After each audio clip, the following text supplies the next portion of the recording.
کا تذکرہ اگر کبھی تاریخ کے حوالے سے بات ہو تو کیا جا سکتا ہے، لیکن سینسرشپ تو پہلے دن سے اور وہی وہ کرو آج بھی صحافتی نہیں بلکہ تمام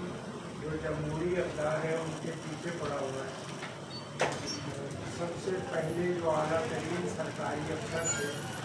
انہوں نے قائد اعظم کی تحریر کو سینسر کر، یعنی انہوں نے جس کو پری سینسرشپ کہتے ہیں تو وہ پری سینسرشپ تو نہیں کر سکے، لیکن انہوں نے ان کی تقریر کے بعد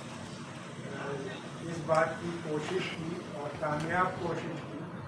کہ وہ حصہ نہ چھپے جس میں قائد اعظم نے یہ فرمایا تھا کہ اب ریاست بن چکی ہے